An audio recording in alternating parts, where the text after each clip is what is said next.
Saúdo a todos com a paz do Senhor. Abram as vossas Bíblias no Evangelho de Jesus, segundo escreveu Marcos, capítulo 6. Capítulo 6, versículos 34 até o versículo 42. Quero agradecer a Deus pela vida do nosso pastor presidente, pastora Maria Martins da Silva, nossa pastora presidente, pastora Maria Barbosa, minha amiga. A senhora é minha amiga. Glória a Deus. Deus nos dá amigos e a senhora foi um presente de Deus para mim e para minha família. Pastor André Martins, nosso pastor, vice-pastor presidente, pastor da nossa igreja matriz, que Deus tem colocado juntamente com a pastora Leila e sua família para nos pastorear, para cuidar de nós, para estar velando pela nossa alma.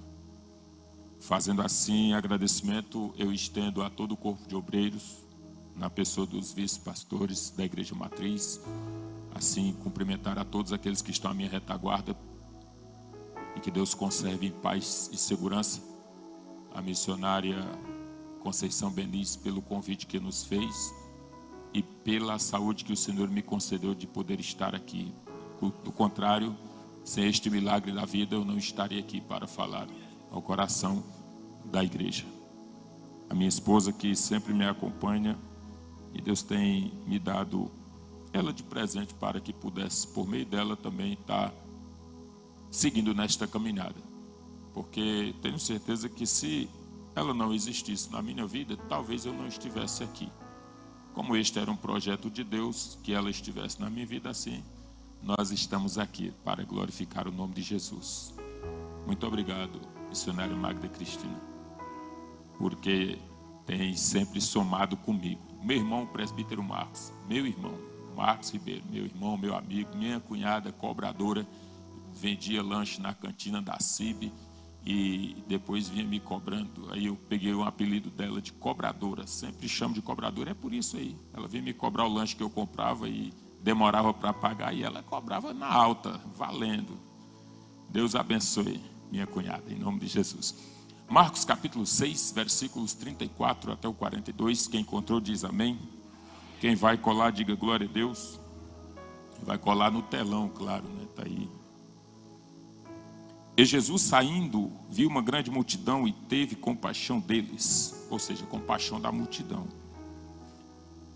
porque eram como ovelhas que não têm pastor, e começou a ensinar-lhes muitas coisas.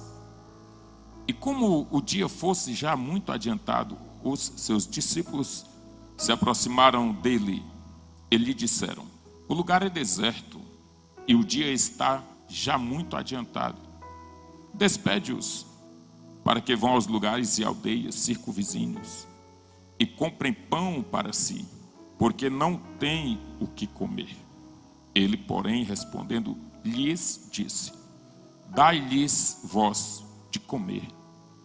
E eles disseram-lhe: iremos nós e compraremos 200 dinheiros de pão para lhe darmos de comer. E ele disse-lhes: quantos pães tendes? E de ver. E sabendo eles disseram: 5 pães e 2 peixes. E ordenou-lhes que fizessem assentar a todos em grupos sobre a erva verde. E assentaram-se repartidos de 100 em 100 e de 50 em 50. E tomando ele os 5 pães e os 2 peixes, levantou os olhos ao céu, abençoou-o e partiu os pães, e deu-os aos seus discípulos, para que os pusessem diante deles. E repartiu os 2 peixes por todos. E todos comeram e ficaram fartos. Diga, ficaram fartos. Diga, ficaram fartos. Tome seu assento, por bondade. A proposta temática deste trabalho para o dia de hoje, direcionado à temática de missões, é um tema muito atual, embora seja ele sempre presente em toda a história bíblica. Missões, ela é um projeto de Deus. Tudo que Deus faz, Deus tem por interesse fazer com que as suas obras sejam apreciadas, divulgadas. Tudo que Deus faz, Ele tem interesse que as suas obras sejam proclamadas por todos os cantos, por todos os lugares. A bem da verdade, quando a gente traz a pauta missões, a gente já vislumbra muitas vezes aviões, carros, viagens, etc. Quando na realidade a primeira missão ela não é longe, ela é dentro. A primeira missão ela não é fora, ela é dentro. A primeira missão ela não é lá, a primeira missão é cá. A primeira missão ela não começa na casa do outro, começa na casa de mim mesmo, na minha própria casa. Então ela, antes de sair de Jerusalém, antes de chegar na Judéia e antes de chegar em Samaria, ela precisou começar por Jerusalém. A primeira missão, antes de começar por Jerusalém, precisou cumprir uma determinação do ficar, para depois aparecer a determinação do ir. Primeiro, ficar em. É impossível o procedimento de missões que não seja oriundo de uma igreja que a envie, que a projete, que a faça. Não tem como pensar em missões sem uma característica preliminar do habitar, do congregar, do participar, do conviver, do repartir. Então, quando a gente fala em proposta missionária de um evangelho que alcança, este evangelho que alcança para a eternidade trata de pessoas no plano terreno. O evangelho que alcança para a eternidade trata de pessoas no plano terreno. Não dá para a gente pensar em eternidade sem pensar na terra. E não dá para viver só pensando na terra e esquecer da eternidade.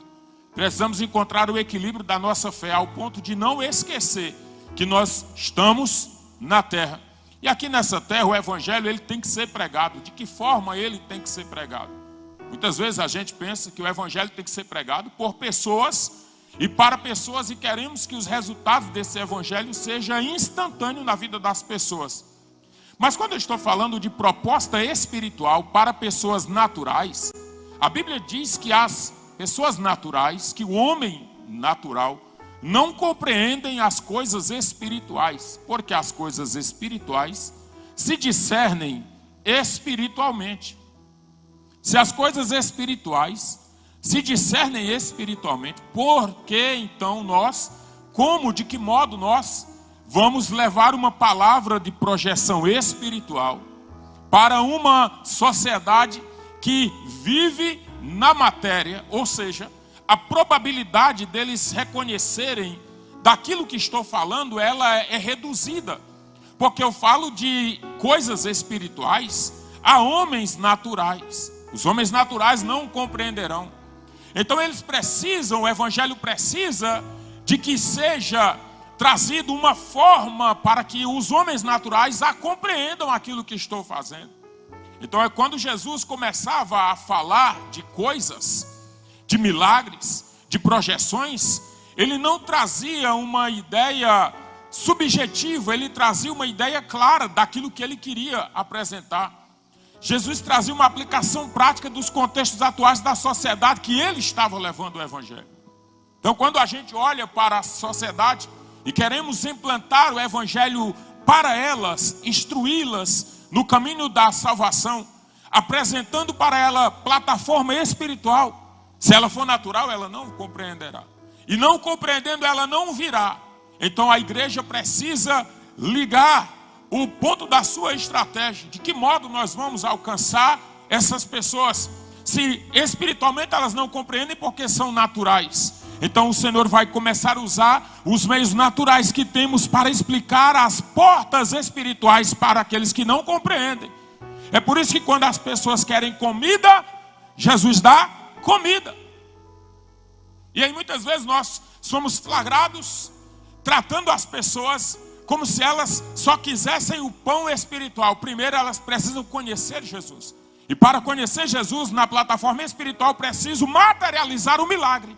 Se não materializar o milagre, ela não acreditará, porque a sua mente não alcançou o patamar da espiritualidade que você tem.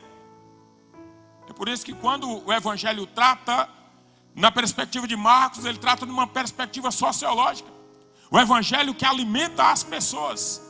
A proposta do Evangelho é alimentar as pessoas em duas dimensões. A primeira, a dimensão espiritual. E a segunda, a dimensão material. A primeira é espiritual e a segunda é material. A primeira é espiritual e a segunda é material. Por quê? Porque quem está com fome de comida, a última coisa que ele quer saber é de Bíblia para ler.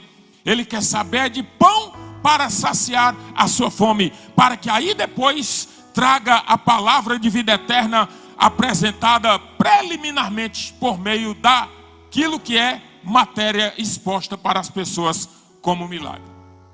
Quando a gente observa na história da salvação, a salvação ela é para todos. A salvação ela é para todos. Paulo já dizia isso a Timóteo. Mas a salvação ela vem de revelação progressiva. Ela vem de revelação progressiva. Por exemplo, Gênesis capítulo 3, versículo 21. A Bíblia diz, não vai dizer, a Bíblia diz, Gênesis 3, 21, que o homem pecou. Depois que ele pecou, descobriu a sua nudez. Então ele fez para si aventais de folhas de figueira, para ele e para sua mulher. Mas o Senhor não aceitou aquela proposta de reparação. E o Senhor fez para eles roupas de peles de animal. Se o Senhor fez para o homem e para a mulher roupa de peles de animal, esse animal implicitamente posso crer que ele foi sacrificado. Sendo este animal sacrificado, o Senhor tirou-lhe a sua pele e cozeu ou costurou para o homem aventais, para que pudesse despedir o homem do jardim da inocência onde ele havia pecado. O Senhor despediu, mas não despediu nu, vestiu dignamente e expulsou do jardim. Está em pecado, mas o Senhor ainda cuida. Está pecando, mas o Senhor ainda está de olho. Está fazendo coisas que não devia, mas o Senhor ainda continua protegendo, porque Ele ama a todos. Então naquele momento a cobertura da salvação, como característica de cobertura, era uma cobertura para um casal. No Gênesis 3 e 21 é cobertura para um casal. Êxodo capítulo 12, versículo 1, diz a Bíblia que o Senhor disse: mate o cordeiro de 1 ano de idade sem mácula, macho, pegue o sangue deste cordeiro, passe no umbral da porta, a fim de que, à meia-noite, quando da 10ª praga vier, a morte passará. E quando a morte chegar na casa onde houver, nos umbrais das portas, passado a marca do sangue do cordeiro, aquela família não será atingida. No Êxodo capítulo 12, versículo 1 adiante, a salvação é para uma família, é para uma casa. Levítico capítulo 16, a Bíblia diz que haviam 2 bodes, o bode expiatório e o bode emissário. O bode expiatório era aquele que era sacrificado para que o seu sangue fosse utilizado para expiação do pecado da nação de Israel. E o bode emissário era aquele que o sumo sacerdote colocava as 2 mãos sobre a cabeça do bode e colocava sobre ele todos os pecados do povo de Israel e levava para fora do arraial para que simbolizasse o pecado do povo de Israel sendo tirado do meio do arraial e levado para fora, para o deserto, para que se perdesse por lá. Gênesis 1 é um casal, Êxodo 12 é uma família, Levítico é uma nação. Lá em João capítulo 1, versículos 11 e 12, veio para o que era seu, mas os seus não o receberam, mas a todos, e aí é todos, quantos o receberam, deu-lhes o poder de serem feitos filhos de Deus, a saber, os que creem no seu nome. Então o Evangelho ele é para todos.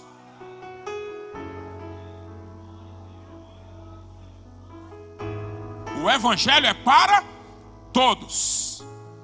Quando a gente observa na proposta dentro de conceitos históricos, dentro do evangelicalismo britânico, a gente vai ver lá dentro de perspectivas na Inglaterra, um homem chamado William Bolt, que criou o exército de salvação, O exército de salvação, um grupo religioso, pessoas que consideradas alistadas para o exército de Cristo, vestiam roupas caracterizadas como roupas de militares do exército e usavam essas roupas camufladas e saíam às ruas das cidades da Inglaterra para propagar o evangelho. Mas eles não levavam só o evangelho, eles levavam aquilo que ficou conhecido como as 3 siglas: sopa, sabão, salvação. Sopa, sabão, salvação. Por quê? Porque quem está no mundo da sarjeta, lá nas drogas, ele precisa ser alimentado. Depois ele precisa ser limpo na sua estrutura física corpórea como um ser digno de ser apresentado para aquelas pessoas que vão passar a reconhecer a grandeza, o poder, a transformação de Deus na vida dele,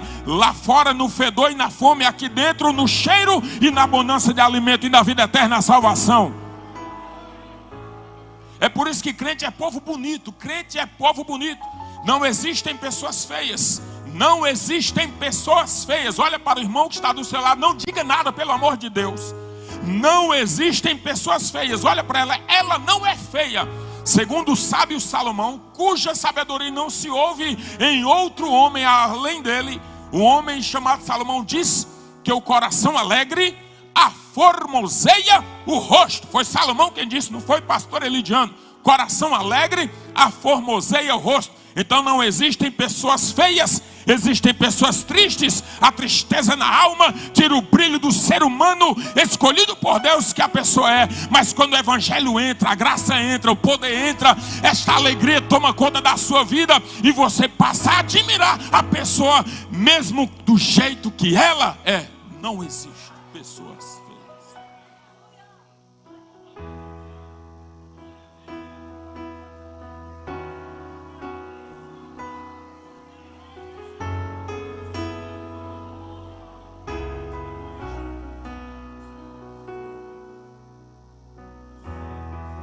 Aí tem coisas que só acontecem na igreja.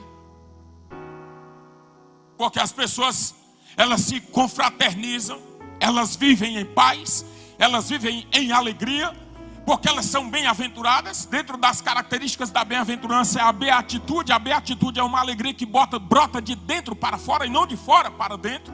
Ou seja, bem-aventurados sois vós quando perseguirem, injuriados, disserem todo mal contra vós, porque de vocês é o reino dos céus. Sabe por quê? Porque a sua alegria não depende das catástrofes que acontecem no planeta. A sua alegria não depende das desgraças que acontecem lá fora. Os problemas da sociedade, governo, da política não interferem no bem-estar espiritual da igreja aqui na terra. E quando você chega no trabalho, no meio da luta, no meio da tempestade, você chega lá e o brilho do Espírito Santo toma conta do lugar. E as pessoas dizem, você parece que não sofre com nada. Não mesmo, porque a graça de Deus, o evangelho já entrou na minha vida.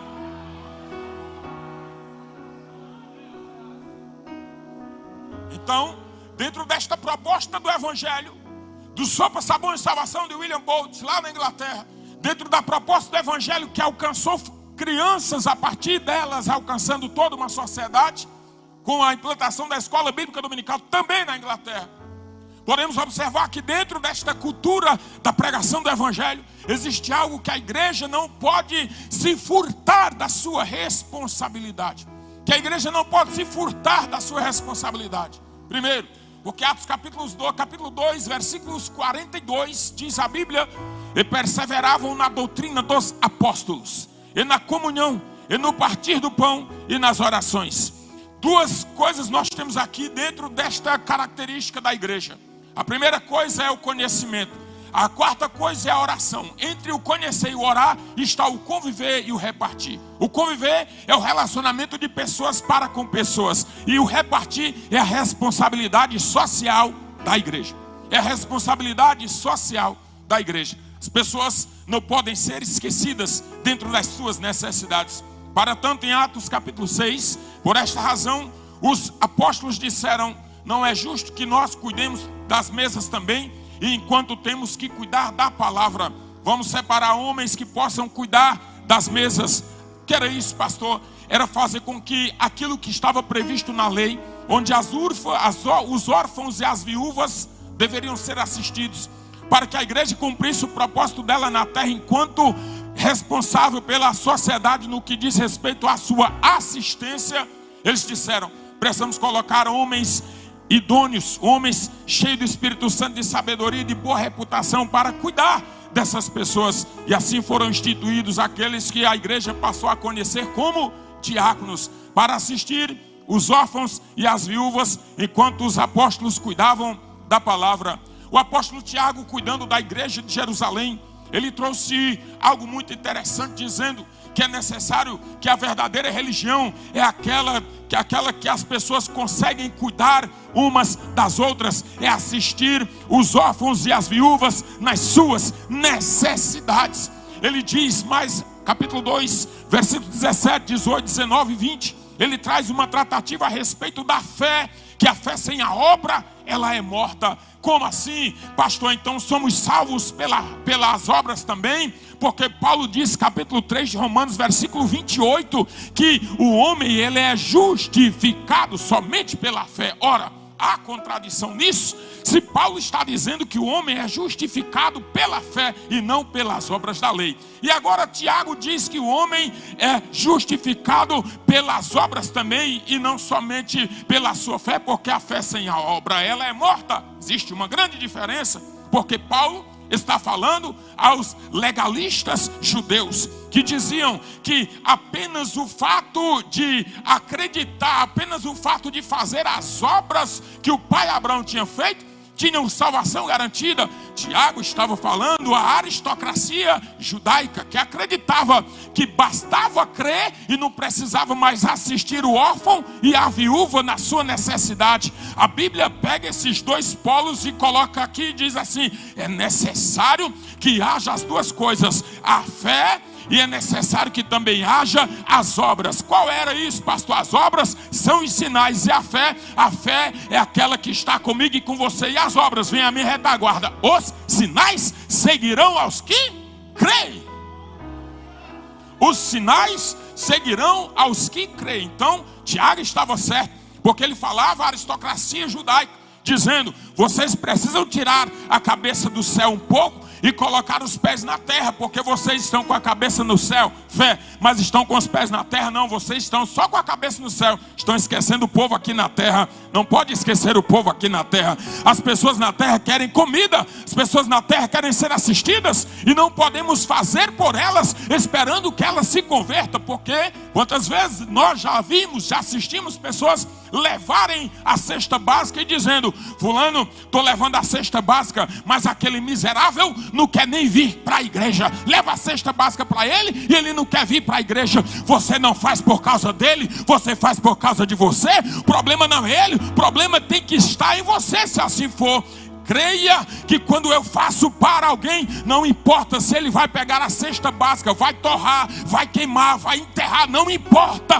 Você não faz por ele, você faz por você. Quem tem o mandamento é você, a ordem é para você, a ordem é para a igreja. A ordem é para a igreja, não tem nada a ver com o ímpio lá fora.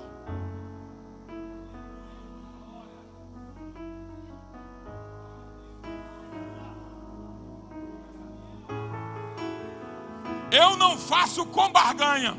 Vou te levar essa cesta porque tu vai vir para a igreja.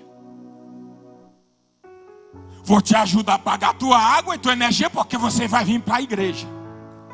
Aí o cara não vai para a igreja, aí você ficou lá, barganhou, ficou com a cara grande na igreja e chama os outros. Aí começa a xingar, começa a murmurar: ingrato. Deus está cuidando, Deus usando o vaso, ingrato. E Jesus olhando lá assim, dizendo: que infelicidade. Evangelho não é troca, não é barganha. O que eu estou dizendo para a igreja, dentro da proposta de leitura que fizemos, que quando Jesus estava sendo apertado pelaquela multidão, era muita gente. Era muita gente. 5.000 pessoas. 5.000 pessoas. Apertando Jesus.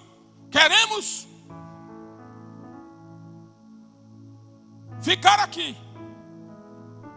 Quase 3 dias. 3 dias. 3 dias. O povo deu fome. Quantos aqui já ficaram 3 dias sem comer nada? Levante a mão. Sem comer nada. Deu fome? Deu fome? Mas a palavra de Jesus era tão poderosa, tão boa, que o povo estava lá com fome, mas estava. Aí o problema não é Jesus, o problema é quem estava perto dele. Porque os discípulos deram um pitaco errado. O problema não é Jesus, é quem lhe acompanha. O problema não é ele, o problema sou eu. O problema não é ele, o problema sou eu. Os discípulos, Jesus despede a multidão para que o povo vá e compre coisa para comer. Olha, tem gente que é desse jeito, fica dando palpite errado nas decisões do mestre. Nem sabia o que era que Jesus queria, tinha Jesus, o que é que o senhor tem para nós aí? Não, pastor Manuel Bonfim, manda o povo embora, Jesus. Ó, Jesus disse: ei, não. O povo está com fome? Tá. Tem o que aí? Só 5 pães. Já chega falando a coisa ruim, do ponto negativo. Só tem isso. Jesus trabalha com o que você tem. O milagre da multiplicação não é a partir do nada, é a partir do que você tem. O milagre da multiplicação não é a partir do nada, é a partir do que você tem.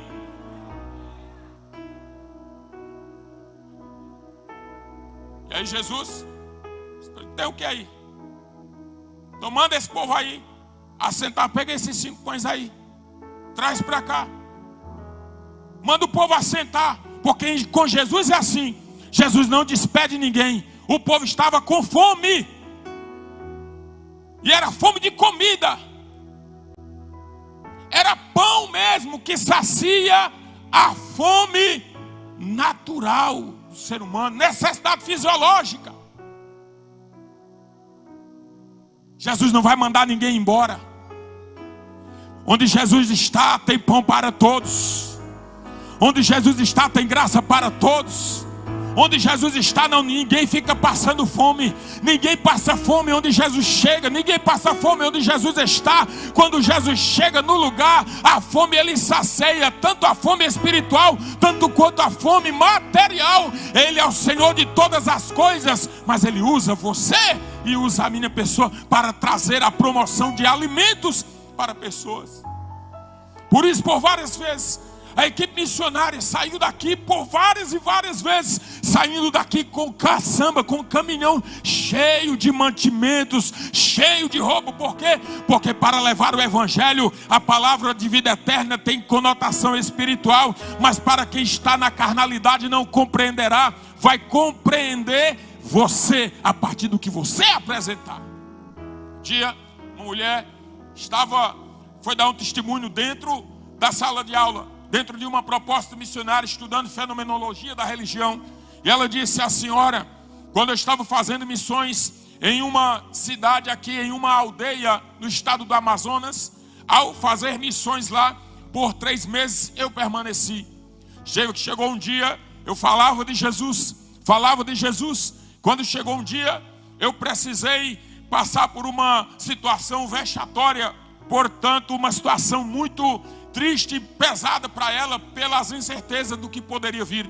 Ela disse que o cacique chegou nela e disse, falou o nome dela e disse: missionária, eu quero uma fala com toda a comunidade, com toda a tribo presente. Quero uma fala da senhora, e eu vou perguntar diante de toda a tribo para a senhora algo, e eu quero que me responda com sinceridade.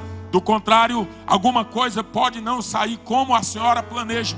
Ela disse, naquele momento, ficou perturbada, ficou angustiada, foi para a oração, e chegou o dia de sentar diante da comunidade, de toda a tribo que ali estava. E o cacique olhou para ela e disse assim: ora, missionária, índio quer saber se a senhora está falando tanto desse tal de Jesus.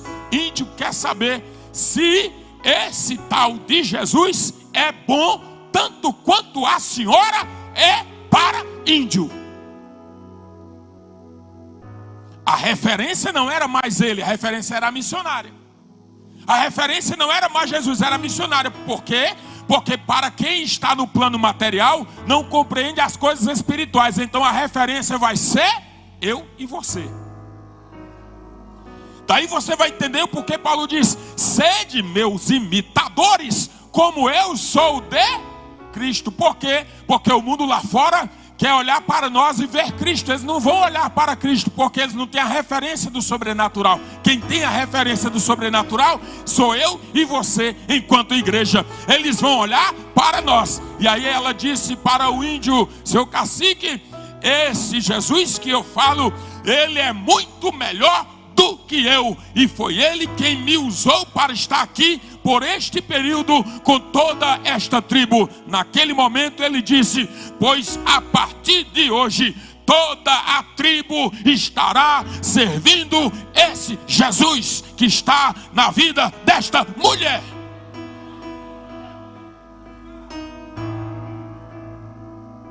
O evangelho, ele cuida das pessoas. Aos parentes não se prega com palavras. Aos amigos de trabalho não se prega com palavras. Aos parentes se prega com a vida.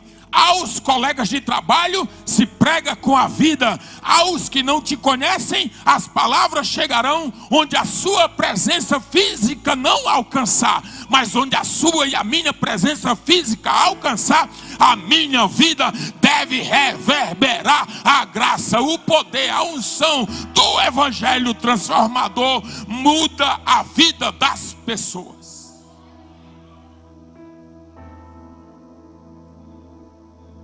E todos ficaram fartos.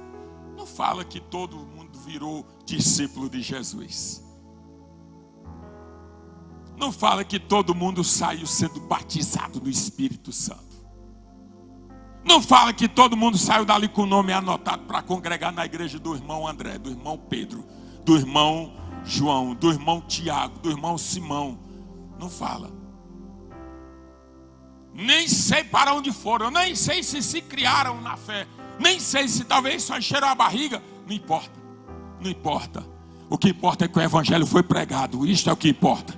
Aceitar não compete a mim, converter não compete a mim. Isso é o Espírito Santo. A Bíblia diz que ele convence o homem do pecado, da justiça e do juízo. A minha parte eu tenho que fazer, a parte do Espírito Santo ele fará, porque eu creio na mudança gerada pelo poder transformador do evangelho. E todos foram fartos. Então a igreja tem essa responsabilidade social. Fazer não pelo outro, esperando o que vai acontecer. Fazer pelo que você é. Pela grande comissão que está inserida no seu coração, que está inserida dentro do processo da evangelização. Quantos aqui são comissionados na grande comissão? Diga amém. Aos amigos de trabalho e aos parentes se prega com a vida. Aqueles que não te conhecem, as palavras, onde as minhas palavras irão, elas mudarão alguma coisa. Mas se as minhas palavras não coincidirem com a minha vida, elas cairão por terra. A validade da sua fé é confirmada pelos sinais que te acompanham. E aí eu fecho essa palavra dizendo para aqueles que incorrem em caminhos acreditando que cessou as manifestações espirituais. A Bíblia diz que estes sinais seguirão aos que creem. Estes sinais seguirão aos que creem, vírgula, segue os sinais. Os sinais está dizendo: em meu nome expulsarão demônios, falarão novas línguas. Se falarão novas línguas, é porque é uma manifestação do Espírito Santo nos dias atuais. E estes sinais seguirão aos que creem. Então o poder de Deus, o poder transformador, o poder do evangelho ainda exerce influência fortíssima nos dias atuais. Apenas viva e pregue. viva e pregue. O evangelho é para todos. Antes do plano eterno, o pão terreno. Antes de levar uma palavra de vida eterna, apresente o eterno materializado na sua própria vida. Esses dias, pastor André, dei uma volta com o pastor Uziel Batista pelo centro de Brasília. Ele foi me apresentar um relatório muito forte daquilo que acontecia anos atrás. Ele me levou em uma região do centro de Brasília, ao lado do plano piloto, ao lado da Praça dos Três Poderes, a parte de trás. E lá tem alguns, tipo túneis, chamado de Beco do Rato. E ele disse para mim, pastor Elidiano, isso era umas 10, 10h30 da noite. Ele disse para mim, pastor Elidiano, eu vou te mostrar ali um lugar que ao passar o senhor não vai acreditar. Como era, eu vou lhe dizer. E quando nós passávamos, ele disse, olha, isso aqui era cheio de mulheres se prostituindo. Era cheio de homens usando drogas, pessoas largadas. Esses prédios comerciais aqui eram prédios repletos de casas noturnas, onde as pessoas, ao vender seu corpo, dirigiam-se até essas casas noturnas para poder executar todas as práticas promíscuas que assim lhe conviesse fazer.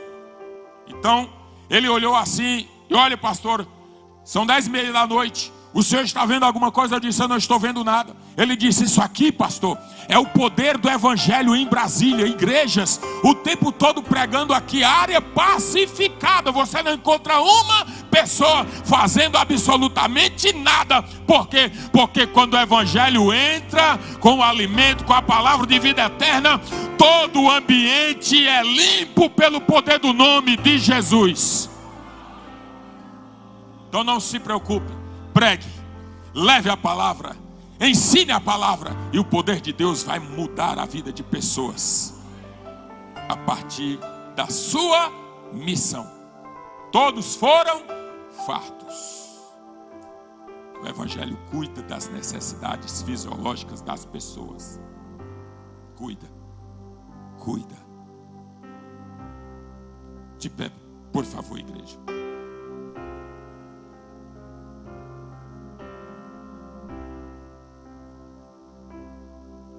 Quero perguntar, onde tem uma pessoa não evangélica aqui neste lugar? Temos alguém que está nos visitando, pessoas que nos visitam, que ainda não fizeram a sua decisão de reconhecer o poder daquele que te escolheu. Se tem uma pessoa, dê o sinal com a sua mão. Se houver esta pessoa, dê o sinal com a sua mão. E caso haja, o Senhor Jesus te chama para cuidar da sua vida. Ele te chama para cuidar da sua alma. Ele te chama para suprir as suas necessidades fisiológicas. Ele te chama para cuidar de você. Ele te chama para te abraçar, para manifestar o amor dele, materializando por meio de milagres. Os milagres, os sinais seguirão aos que creem. O Senhor te chama a manifestar a sua crença, a manifestar a sua fé, a fim de que os sinais oriundos desta tua fé possam te seguir daqui em diante. Temos alguma pessoa?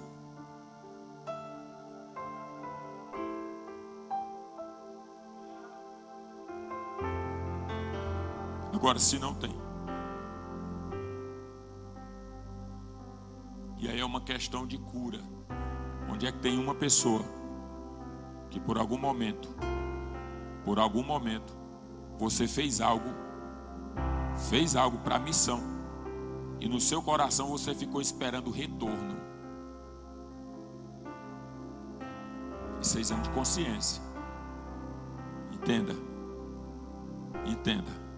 Não sou eu quem faço, é Ele quem faz. Não vem de mim, vem dele. Não é por mim, é por Ele.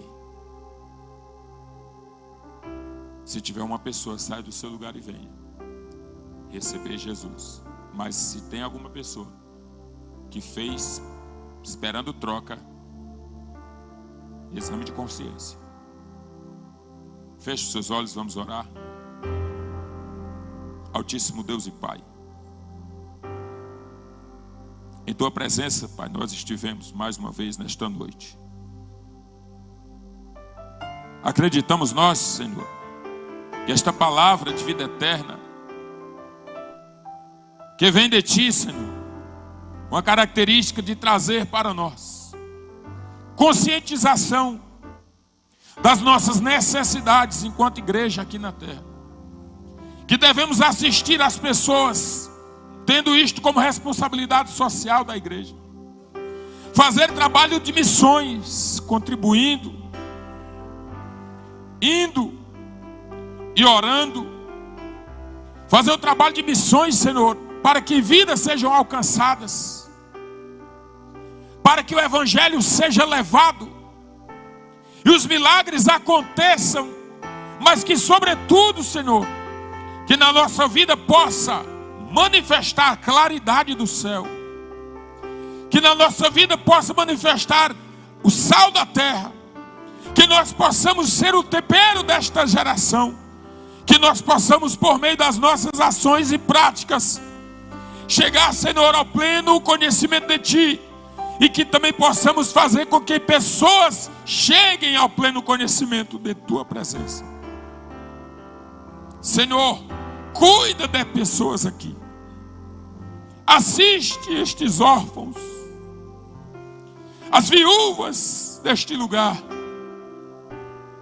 pessoas, Senhor, desempregadas, pessoas padecendo necessidades, contudo conservando a sua fé, mas estão esperando um milagre, Senhor.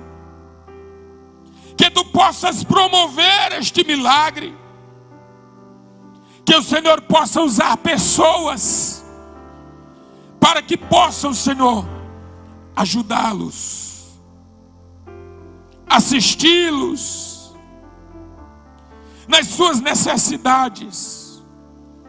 Que a graça de Deus nunca falte na vida dos Teus filhos.